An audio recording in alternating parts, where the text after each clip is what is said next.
1940 का दशक था। भारत आजादी के सपने देख रहा था, लेकिन इतिहास कुछ और लिख चुका था। एक तरफ थी भूख, जो इंसान को जिंदा रहते मार रही थी, और दूसरी तरफ था बंटवारा, जो जिंदा इंसानों को मुल्कों में बांट रहा था।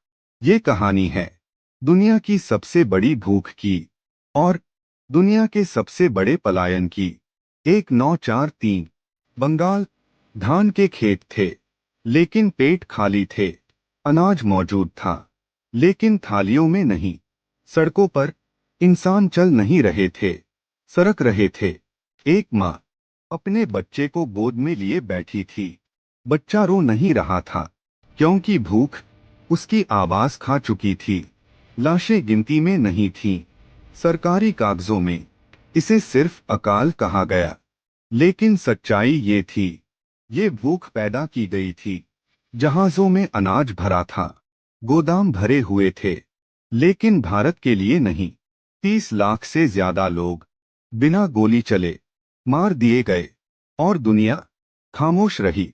भूख ने शरीर तोड़ दिए, और कुछ साल बाद बंटवारे ने आत्मा। 1947 आया। आजादी के साथ एक लकीर, एक ऐसी लकीर जिसने जमीन नहीं, इंसानों को काटा। एक ही रात में घर पराये हो गए। जो कल तक पड़ोसी थे, आज दुश्मन बना दिए गए। ट्रेनें चलीं, लेकिन मंजिल तक जिंदा नहीं पहुंची। डिब्बों में लोग नहीं थे, सिर्फ खामोशी और खून था। प्लेटफॉर्म लाशों से भरे थे।